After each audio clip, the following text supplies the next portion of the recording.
Gabaasa jaarmayaan mootummoota biiroo gargaarsa namoomaa kaleessa bahe akka jedhetti rakkoon nageenyaa Oromiyaa gama kibbaan jiru Gujii fi Gujii lixaa keessatti carraaqqii gargaarsa namoomaa dabarsuuf yaalamutti danquu ta'ee jira.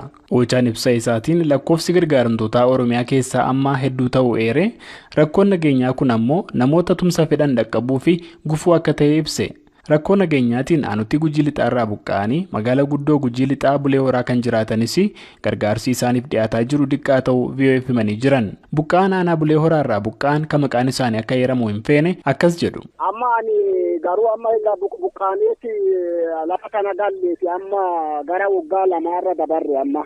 Uuma tokkoon qabnu amma dhaabbatuma nu deeggaru kanaan jiraannee buluu jirra malee wanti amma nu dhaqnee fichaarraa fudhannu hin jiru.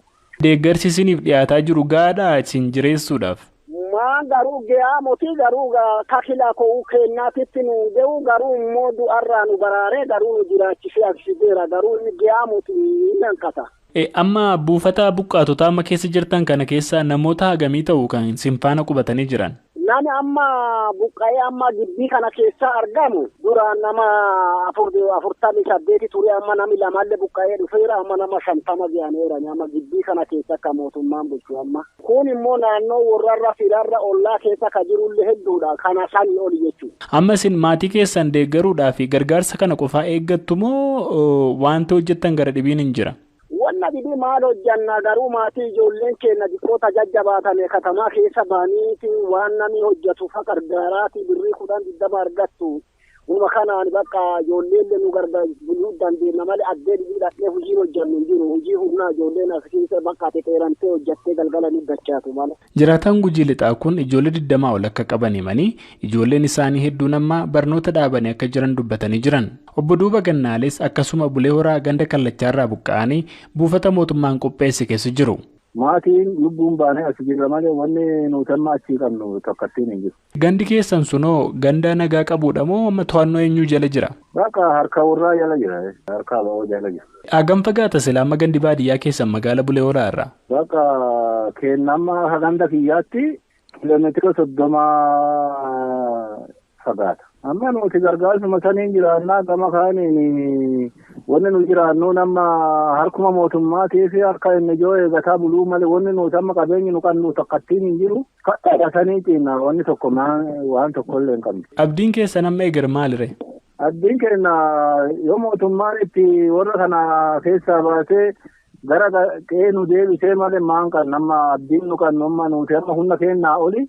Gama kaaniin waa kadhataa akka kanaan buluu jirra malee wanni addiin guddittiin nu qabnu meetii hin jiru. Obbo Duuba gargaarsi namoota buqqa'anii jiraniif kennamu ammaan xiqqaa darbees yeroo kana eeggate waan hin taaneef kun buqqaatota madda galii homaa hin qabne gama hedduudhaan miidhaa jiraachuu VOF himanii jiran.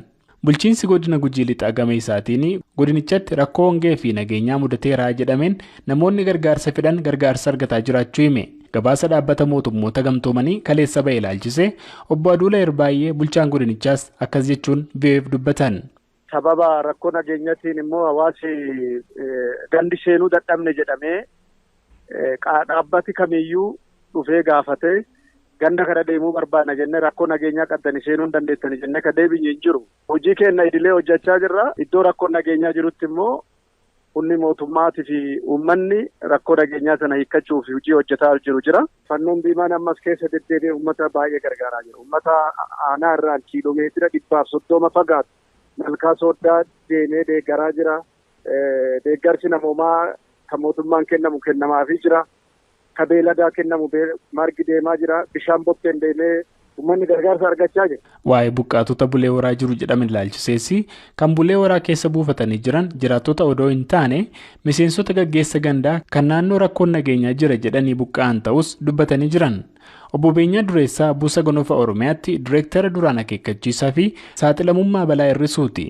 Amma naannoo Oromiyaa keessatti namoonni miiliyoona 4.1 ol gargaarsa namoomaa barbaadan gargaarsa argachaa jiraachuu himanii ibsa jaarmayaan mootummootaa Oromiyaa irratti kaleessa baasee ilaalchisees deebii nu kennan. Karaa keenya wanti nu qunname hin jiru dhugaa haasa'uuf gargaarsi karaa mootummaa deemaa jira. Minaalbaata isaan egaa yerootti deeggarsa kennan security issue maal han jedhamu security clearance kana waan kana yeroo baay'een gaafatu. Maybe isaaniif mijaa'uu dhiisuu danda'a garuu gaaf tokko karaa keenya karaa gujiis haa ta'u gujii lixaas rakkinni bakka jiru. Still makiinonni keenya galanii deeggarsi bakka uummanni miidhametti taasifamaa jira. Lakkoofsa gargaaramtoota wajjin wal qabatee dhiyeenyatti wanti dabalaa jiru jira naannoo sanatti. Barreen gaddaarraa hir'ateera. Booranaa qofa. Booranaa ispeeshaal kees roobni ammarri hin roobne rakkinni hin jira. Aanaa gammoojjii isaaniitu rakkina qaba. Iddoo rakkina qabutti immoo deeggarsa kennaa jirraadha. Obbo Beenyaan komii buqqaatonni Bulee Horaa keessa jiran kan gargaarsa akka irraa turaa jiru himataniif yoo deebii kennan sun darbee hojimaata keessatti waan mul'atu ta'uun dubbatanii